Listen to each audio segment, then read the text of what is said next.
affairs for K&T. To lead us in our invocation is Judy Handmaker, owner of Unique Relocations and member of the Invocation Committee. Judy? Missions of organizations nationally, throughout the Commonwealth, and locally, far too many to mention today. This distinctive service has been recognized and confirmed by various awards, some of which I would like to mention. YMCA Volunteer Award, Outstanding Advocate Easter Seals, Art of Leadership, Center for Nonprofit Excellence, the Arthur Allen Leadership Award, Metro United, the Anna Rose Payne Award, Council for the Blind, Certificate of Appreciation, Carolina's Veterans of America, Government Hero Award, Youth Bill, Service Award from the Coalition for the Homeless, the Mayor's International Award, the Mosaic Award for Jewish Family Career Services, and the Education Friendly Workplace Award from Kentucky Anna Works. Our recipient also has served on a number of local boards as the chair of most. Housing Partnership, Metro United Way, Family Scholar House, Greater Louisville, Inc., Americana Community Center, Right Side, Center for Nonprofit Excellence, New Directions Housing, the Louisville Urban League, the YMCA, and the Rotary Club. These awards, along with many others over his lifetime, more than demonstrate a faithfulness in learning and living the discipline of service to himself. Upon his vocational retirement last year, our recipient made this observation about himself.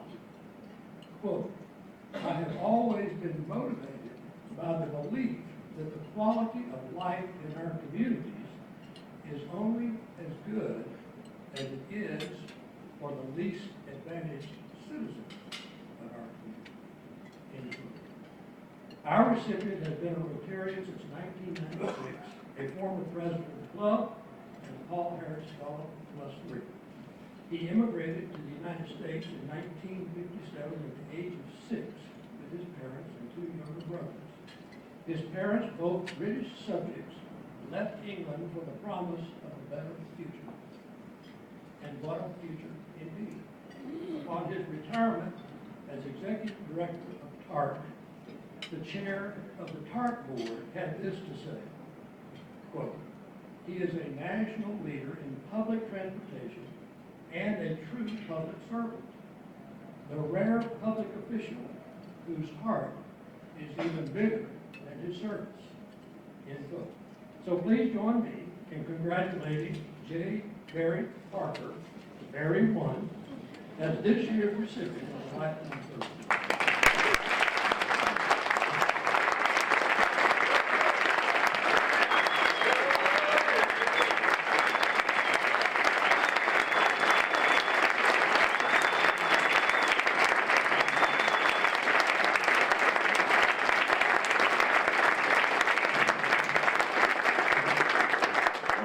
See what happens when you take medical leave and then come back. What was funny is I was sitting over here trying to catch up with my chicken soup, and I'm listening to this list of things, and I'm going, okay, who else was on that? Okay, who else was on it? And then pretty soon I was using some sort of logic to say it all eliminates.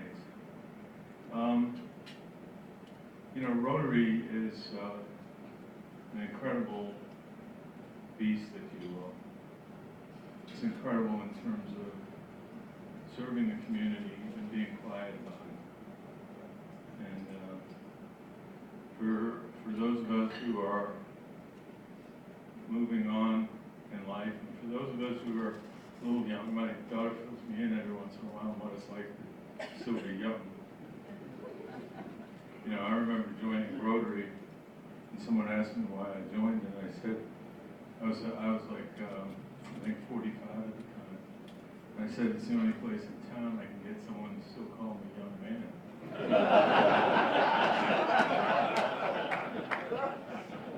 But the outpouring of good, the outpouring spirit, the prayerfulness of this organization, the concern of this organization for this community is just incredible. And it's a great place to grow old. It's a great place to grow young, too. So thank you all very much. I've surely treasured this.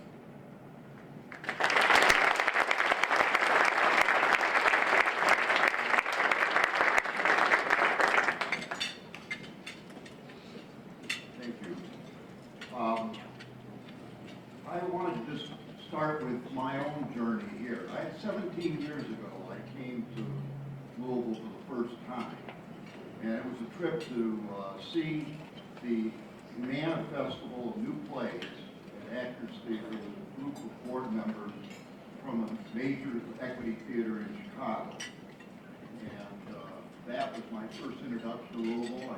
I moved here 5 years ago, and I'm now a board member of Actors and former treasurer of the board. So it's been a very important organization in my life. And I am very pleased to introduce Robert Fleming, Barry Fleming, to this group. He's an outstanding leader. He's already been battle tested and doing a great job. He was one of 64 applicants on a national search. And we went through a long process, and we had 14 preliminary candidates to evaluate, 4 finalists, and we are very happy that we chose Robert. He joined us in August of last year, and his first production that he directed, will be directing, is coming up this Friday, and that is the play Once on This Island. He also will be directing the new Humanities Festival, which opens in February. Just a slight coverage of his extensive background to give you a flavor. Robert served as an Associate Artistic Director most immediately at the Cleveland Playhouse from 2016 to 2019. Prior to the Cleveland Playhouse, he served as Director of Artistic Programming at the Arena Stage, which is one of the most imaginative, creative regional theaters in Washington, where he commissioned, developed, and championed during his tenure there the 2017 Best Musical Tony Award winner, Dear Evan Hansen, that some of you may have seen at Broadway in Louisville, and just recently. And he also championed the Pulitzer Prize winning play called Sweat by Lynn Nottage. He has been an actor, a choreographer, and in movies and in major regional theaters, and he's a tremendous person, I would say. So I just wanted to introduce you to Bob.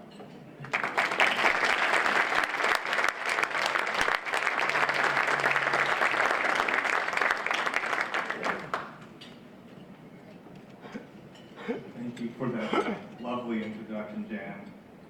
Jan's one of our very dedicated board members. We're grateful for your service. It's a great honor to be here this afternoon. We've had quite a week.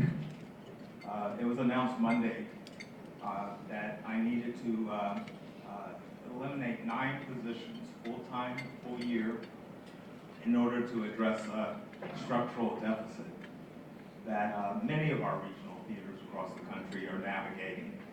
And while that was an incredibly difficult choice to have to make, and one that comes with no bit of, small bit of controversy and pain, it was a necessary step, and one that I want to kind of start as a foundational way of talking about my being 21st century theater making.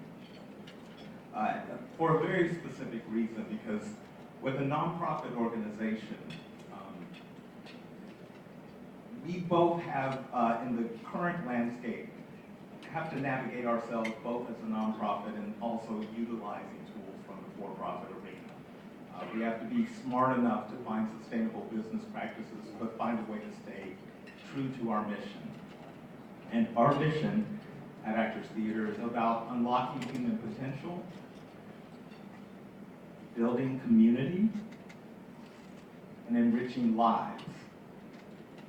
Now, we do that through engaging people in theater, and we say the rest of the mission is about theater that reflects on the wonder and complexity of our time, but it's those first three pieces: unlocking human potential, building community, and enriching lives, that stays very much in the forefront of my mind when I think about the work that I do and the work that I've been able to do and afforded me in my career as a theater maker.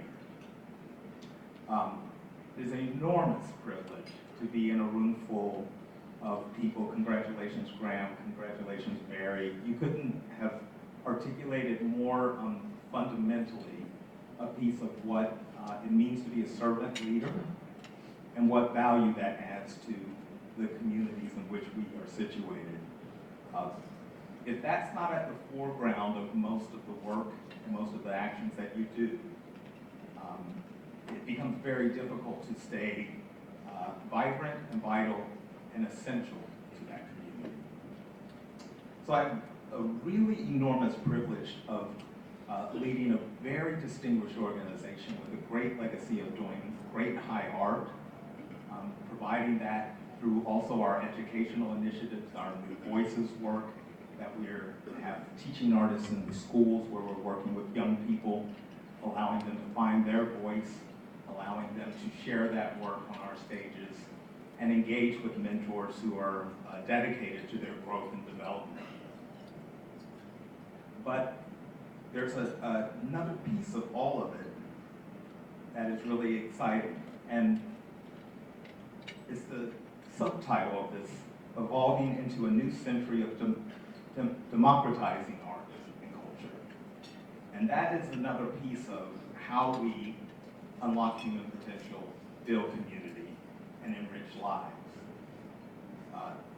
Often our practice has been to offer high art, dispensing that which is reified for only a small group of experts, and sharing that with a population and learning and teaching what it means to engage great art.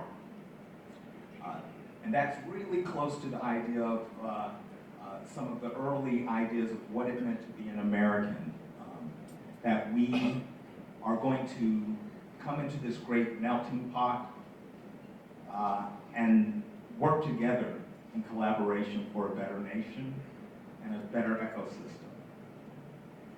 For those of us who are on the bridge of being a baby boomer and a Gen Xer, like myself, who just had my 56th birthday, January 6th, that means something a little different than maybe the traditionalists, my parents. I grew up with the idea of understanding that being a part of a melting pot meant not only that you're working in collaboration, but that you had to give up a certain part of yourself in order to fit in. And this was kind of a sub-message that made difference have a meaning that might not be as useful as we're finding today. My father was a biologist, and my mother in nursing. And my father was very attentive to making it clear that it is the most diverse ecosystems and species that thrive and survive. And when I think of that in terms of ecosystem and a species and an organism like us here in this room together, I think, well, look at all the different ages and genders and social positions. We share an interest in being of service and making a meaningful contribution. And perhaps it is all of our differences that make us stronger in an effort to do that. Instead of a melting pot, at Actors, we're really thinking about an ecosystem of abundance where people who have very different points of view, perspectives, and values can meet for civic discourse and be at that cultural watering hole, which is at the center of every theatrical work, where you have different points of view in dialogue. And in a culture of abundance, it is possible for all those parties to be served and to be in harmony.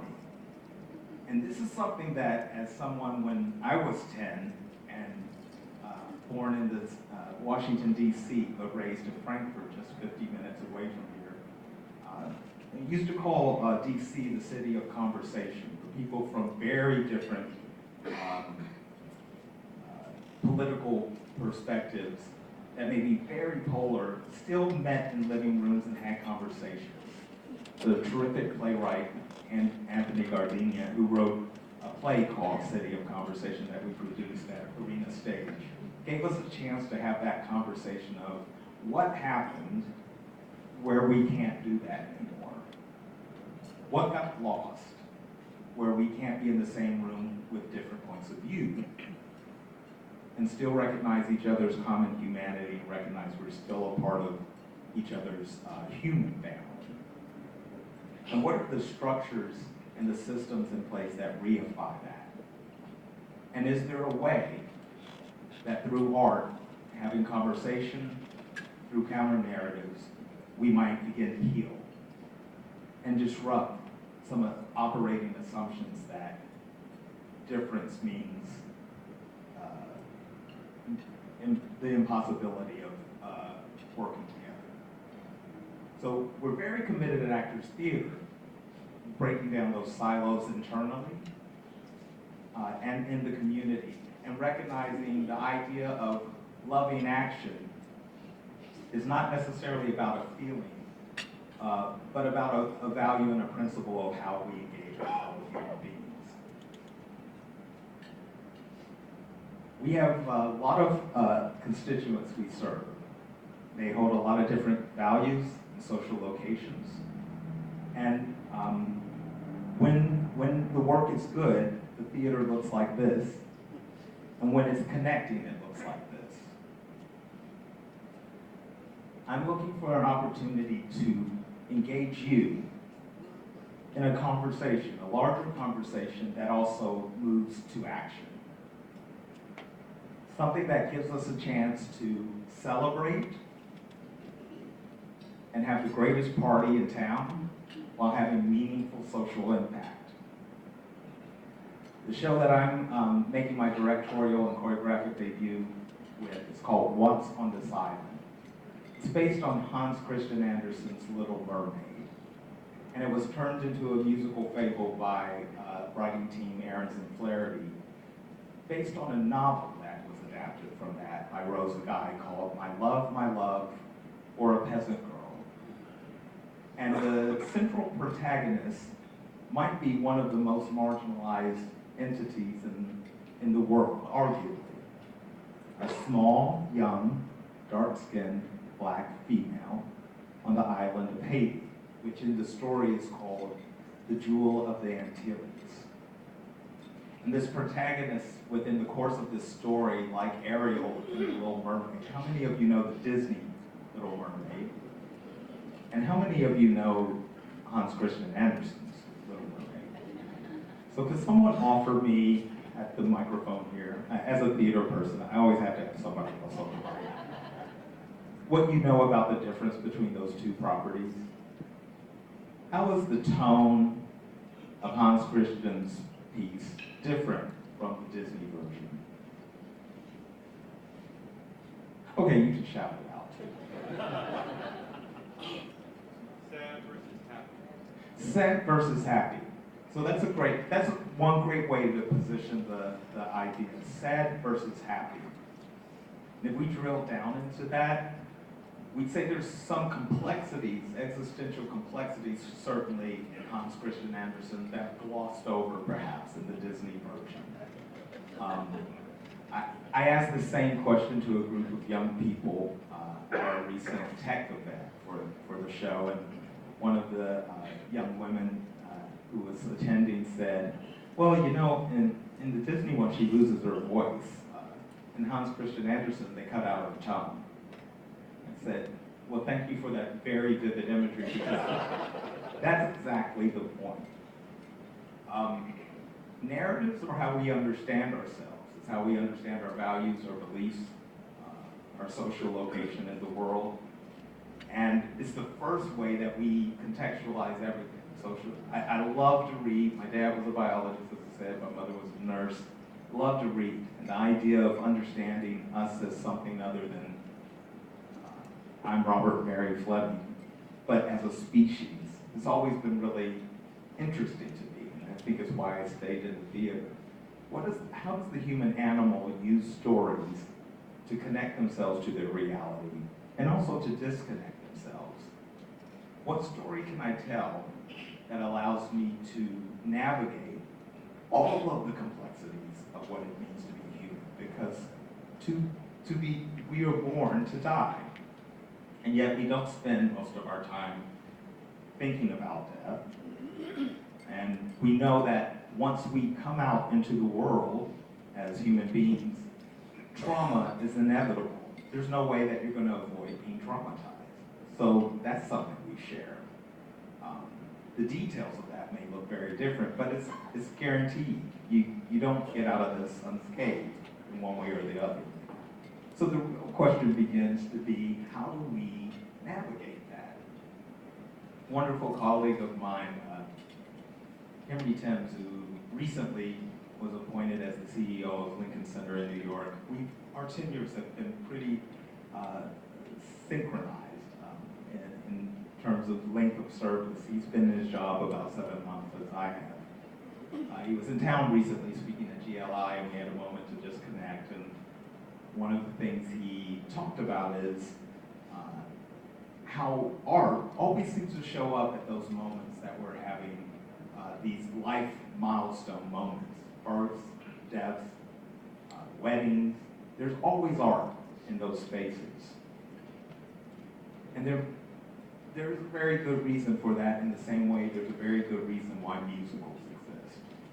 Because when you're at that place where your cognitive and verbal skills fail, because this experience that we have is multidimensional, it's not just cognitive, it's physical, it's emotional, it's spiritual. When I cannot explain it any longer, I just have to sing. I just have to move, I have to dance, when it is just unfathomable to conceive what I'm experiencing. This protagonist is doubted by everyone in her journey to the city to love a boy from a very different world. She's a peasant. Through colorism, classism, conquest, he understands himself to be an aristocracy, and it's a star-crossed lover narrative, basically. And her primary caregivers tell her, no, Timoon, this is a dream. You can't go take care of this boy who's been in a car accident and needs her care. They'll take care of him. And yet she is committed to this journey. She says, I know, the gods have told me I am there to take care of him. And I dare say many of you feel an appointment where you wouldn't belong to something like the Rotarians, to be of service and to love. And many of us get that calling. And so when you have a story like this where everyone doubts that kind of connection is possible, and even the story ends in a tragic way, we might have to change our frame a little bit to imagine, is there any reason not to live in cynicism or doubt or hopelessness when there seems to be so much violence, seems to be so much polarization, and yet so much desire to connect in authentic relationship and love with one another? And the arts are one of the places that give us a chance to constantly live in the space of that investigation and inquiry. We spend a lot of time there making the art, getting funding for the art, buying in, getting buy-in from people who share that passion of finding a way just make life better for the least of us, as was said earlier. And that kind of work, while cognitive, while emotional, while physical, definitely has a deep spiritual connection to it. So regardless of my father was agnostic, my mother was a Seventh-day Adventist, and as a queer black kid, like, I just said, I'm spiritual. Let's leave it at that. But what I kind of found over the journey is it didn't matter what your faith belief is or your social location, your sexual orientation, your gender, your age. We all have some human dignity, and being in contact with one another and honoring that is probably amongst the highest things that we can do. It's not about making all the money in the world. It's not about prestige or regard of your fellow human man, but that authentic connection with your cousins in the human family. My father was deeply Afrocentric. It was very important to him that his two boys understood that they were not subordinate to any other human being on the planet. So he gave us a lot to read and a lot of conversation around that. But they afforded us art to recognize a very important thing, the art of science and the art of art, that we are all family. And he said, you know, everybody you'll ever meet on the planet will be somewhere between your 26th to 46th cousin. So when you're thinking about engagement with others, keep that in mind. And we have this thing in acting that we call what if. So you have these imaginary circumstances. I was in a movie called LA Confidential. I had a scene. I was supposed to be a boxer. I had lied in the audition. I said, yeah, I'm not a box. And then spent all my money trying to train to learn how to box before the first day of shooting. Figured out how to do the speed bag. And we had to do this thing called a what if, where you imagine yourself in those given circumstances. And the research around what we do as actors is that there is a loss of self because you're focused on these imaginary circumstances and these doings. But the imaginary circumstances are the only part of it that are a what if, because it's all about human connection. And so I use that what if in my leadership and in the way that I move through and say, what if the work that we're doing is about connecting us more deeply and more authentically as a human family? I do it through music, I do it through movement, I do it through creating stage pictures that are riveting and fun, working collaboratively with extraordinary designers. And we also do it with partnership. Once on This Island, for instance, is a project that, while set in Haiti, gives us a chance to think about a great local organization like WaterStep that is a first responder in natural disasters. Our production is set in a shelter in Haiti. And so we get a chance to bring attention to the ways that we already are of service and can continue to be of service in our community through art. Our Humana Festival of New American Plays has 5 different productions, like Nicole Clark is having a baby. Comedy about Nicole being unapologetically fat. Her formerly fat mom is now obsessively thin. And when Nicole reveals that she's pregnant, a long simmering confrontation ignites in this deeply felt and irreverent comedy about mothers, daughters, and fat phobia. What is it about family, about body image, about gender, about a seminal moment in life where you want to bring life into it and you want to continue this existential journey that gets complicated by constructs of what a body is supposed to look like, what a relationship is supposed to be. Those are the kind of questions we're interested in investigating. Where the Mountain Meets the Sea by Jeff Augustin. This intimate, music-filled play imagines 2 life-changing journeys across the United States, tracing how a Haitian immigrant and his American-born son long to connect might come to understand each other at last. So we're exploring this dynamic of the very first person that you love in the world, your first primary caregiver, and the first vision of yourself, your mother, your father, and what are the complications when this journey that intersects with Appalachia and Haiti, you find the connection through music, you find the connection through travel, you find the connection through love. I've got a project called Flex by Cantor's Jones. Filled with fierce athleticism and 90s nostalgia, Flex follows the plain old lady trained basketball team as they navigate the pressures of being young, black, and female in rural Arkansas. Rarely do we get the world view of these young women at the center of a narrative to understand something about all of our humanity. Very excited about this young writer and the opportunity to share this work. And if you've gotten to come see the Wolves, you've seen some spectacular athleticism in addition to extraordinary acting with this soccer-centered story. You'll see some live basketball with these young ladies. They've already, in their workshop, met the U of L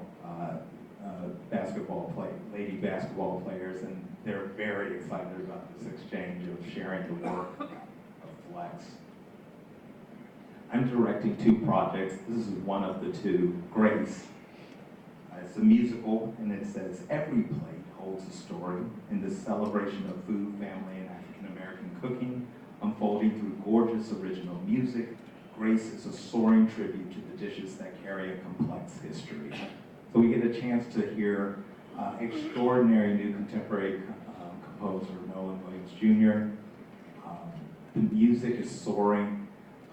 Nolan has a really interesting background of also being a reverend. He keeps that a little under keeps because it's tricky being a composer in the market and being pigeonholed. But we had 3 different opportunities to share this work, and something happens in the room every time this work meets an audience that is alchemically, spiritually uplifting in a way that I don't have words for. And so I really look forward to you seeing this world premiere of this extraordinary work. And finally, I'm going to get to work with our professional training company in a project called Are You There?, which explores the human experience with technology all the way from a play called Louisville Exchange with party lines, all the way to Mars with artificial intelligence character intersecting with 2 engineers. It's a really exciting narrative of short plays with 3 different extraordinary writers, Jonathan North, Gab Reisman, and Vivian Barnes. I share all that work. Oh, this is yours. I share all of that work to say the kind of conversation we want to have with you is deeply exciting in terms of entertainment, but it's also really thrilling in terms of a social kind of conversation. And we look forward to you joining us in that. Thank you.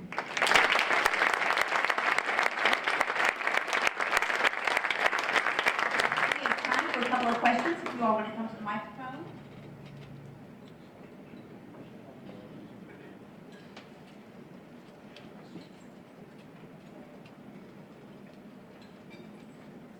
Robert Tracy Holiday, Cabbage Patch, Settlement House. Seeing those plays, I can't think of the kids, but think of the kids that we serve in Cabbage Patch. Are there still provisions and partnerships with nonprofits in the community? We try to give our kids lots of cultural experiences, including the theater. And tell us a little bit. There's a bunch of nonprofits in this room as well, so can you tell us how that works exactly? Doesn't exactly solve your structural deficit problem. Oh, I saw it. That doesn't mean we can't pay something either, so. We have other budget things that we'll address. Yeah, just 2 pieces of that. The structural deficit has been addressed with those 9 positions. That gives us a beginning to have a prosperous organization. I have inherited an extraordinary team that actually already had in place a community ticketing grant. And we have discounts that allow us to address the barriers to access that are economic. We're also trying to address the social ones where that space feels like a welcoming space, and that the young people that you serve there feel like Actors is their home as well. So we know that it requires a multi-dimensional approach. I thank you for your work and your service, and for the question, please reach out to us after to see how we can connect you. Walt Kuno. Hi, Walt. Hi. First of all, I'm so glad you're here. As a first impression of a new artistic director to Actors, you've made a great impression. One question, I'm throwing you a couple of softballs here. So one question is, so what has pleasantly surprised you about being in Louisville? And then the second is, 2 years from now, when we invite you back and give a 2-year summary, what do you hope to be able to tell us about what you've done and how it's impacted Louisville? Thank you for both of those questions. What's pleasantly surprised me, I grew up in Frankfurt from 5 to 17. I've been away from it for 40-something years. I have been really gobsmacked at the incredible talent in Greater Louisville in multiple sectors: educators, social scientists, policymakers. We are about to embark on a number of transformative community partnerships that are local, as well as continuing to expand our national brand. And in 2 years, I hope that what we'll see is not only a financially sustainable organization, but one that is so deeply entrenched in this community in so many ways that that have made good on the promise of it being a cultural watering hole and a place of civic discourse, and a place that can address some spiritual impoverishment that comes with the challenges of working in a city that has a history of plantation capitalism, has a history of incredible challenges around redlining. That this becomes a place that makes good on the promises of Carl and Ann Braden, Thomas Merton, and Muhammad Ali, and other incredibly distinguished Louisvillians. We have a lot to be proud of, in spite of the challenges, or maybe because of them, and the way that we're tackling them. And I couldn't be prouder, and there's nowhere else in the world that I'd rather be, and look forward to being a part of this community for a very long time. Last question. Bob Nesbitt. My wife and I are longtime subscribers to Actors. Thank you for And you mentioned the importance of discussion groups. Can you tell us how you see that coming about and how we might participate? I'm going to see if I mess up my dates. On February 7th, we have a community conversation. We'll have 3 panelists, Jean, Angie, Carol Jones-Clay are 3 of our board members who are a part of that committee. They have done extraordinary work in bringing the community together. We do it on team night so that we have an intergenerational conversation. This year is around Once on This Island, and many of the themes in that about meeting the challenges of fear with radical love, and being able to see that from the perspective of those who do that work as first responders, those who are my age and even young and much younger, who are actually actively leading the way in the good of this community. So I expect it to be a very vibrant and exciting conversation with them and our actors. And if I do say so myself, my collaborators have done extraordinary work, and I hope you'll get to see this visual, musical spectacular that opens Friday. Thank you so much.